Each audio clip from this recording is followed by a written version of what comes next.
guys, today it is time for another Top 5 Wednesday.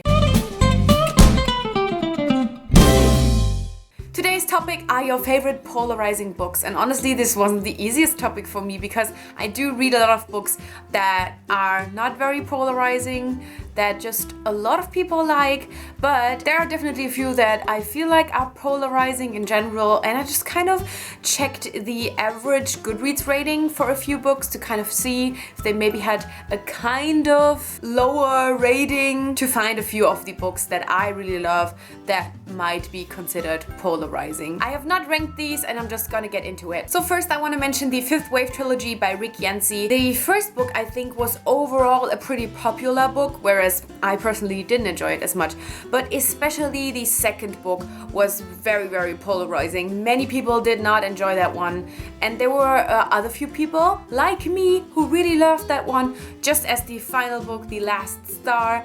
Many people either really didn't like it or loved it, and I definitely belonged to the loved it group.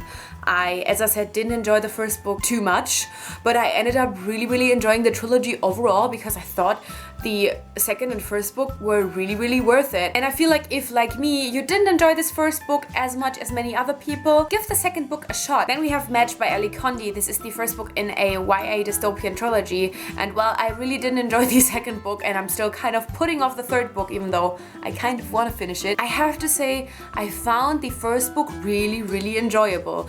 Yes, it was very basic YA dystopian, very cliche, very tropey, but I just enjoyed the concept of the dystopian world quite a lot. I thought it was a really cool concept, and I liked how we got into this book with a main character who is very much comfortable in this dystopian society and who really takes her time to understand how dystopian it actually is and how wrong many things are. Whereas in some other books like The Hunger Games, like Divergent, we already start with the main character questioning everything and already being a rebel in like tiny actions they do. I just really enjoyed that Match was a little bit different in that way, and as I said, I just felt like the dystopian society and just the world building was interesting. Yeah, it definitely is a super polarizing book. There is a lot of people that do not enjoy this book at all, and as I said, I didn't enjoy the second book. Oh my god, it was horrible and so boring, but the first book had me really intrigued, and as I said, intrigued enough for me to actually want to finish the trilogy. So yeah, I feel like if you just in general like YA dystopian and you can live with a few cliches and tropes, give Matched a shot. I think the world building is worth it. Then we have Kiss Me First by Lottie Mogar, I think was the name of the author. Whoopsies!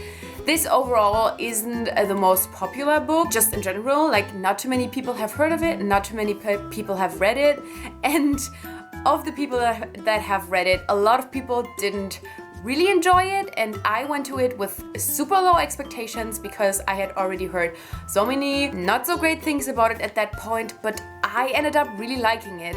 This is definitely, out of the list of all of these, probably one of my least favorites.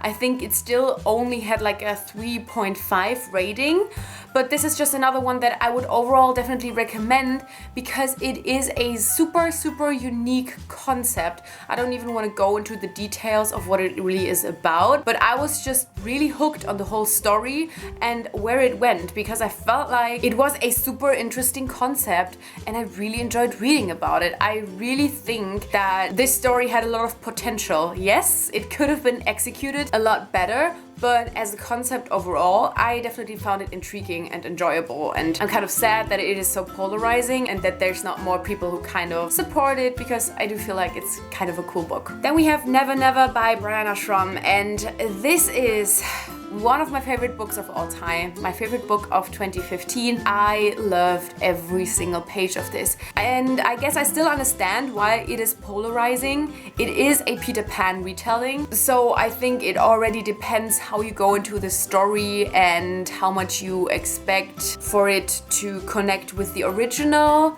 I, for example, don't like Peter Pan, the story in itself not a lot, and just the character itself not a lot. So going into it where it is from the point of view of Hook and Peter Pan being kind of portrayed as the villain in it was for me already a super intriguing concept that I really enjoyed. But if you go into it with different feelings about the original story, this could already be one point why you don't enjoy it. I also heard a lot of people say that they didn't enjoy the romance romance aspect in this novel, which I can also understand very well, but since I am a sucker for romance, and most of the time if a romance is well written, it just makes a book even better for me. This was perfect because I went into it not expecting a romance at all, and then it was actually quite heavy on the romance, and that was one of my favorite aspects of the story. I thought it was very well done, and for me it fit into the story, and I just really loved it because I love romance, and I thought it was just really great and fitting in this book. But I can definitely see why it is a polarizing book overall.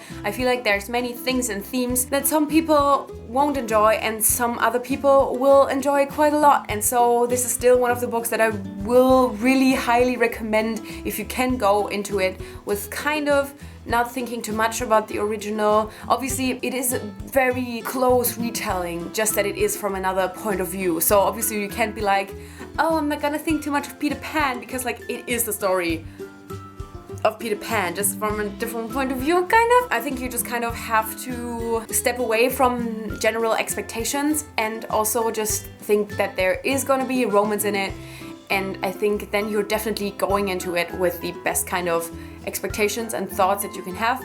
And if you then still don't enjoy it, then, well, that's just it. And the final book I want to talk about is a book that is honestly for me really hard to talk about because it's been years, 7 or 8, maybe even more years since I've read this book and this series, and so it's hard for me to talk about it because I don't know how I would feel about it today. Even back then, when problematic things about this book were not as prominent as they are now, it was still a polarizing book because there were many people who just really hated it, and that is Twilight. I guess you could already kind of guess it from the things that I've just said, and I loved it as a teenager. I really did. Just as for many other people, this is what got me into YA. This is what made me discover that there is this whole genre that just really speaks to me. And I have been scared to reread these books because I do acknowledge the problematic things that people talk about, but I don't want to experience them for myself because I want to keep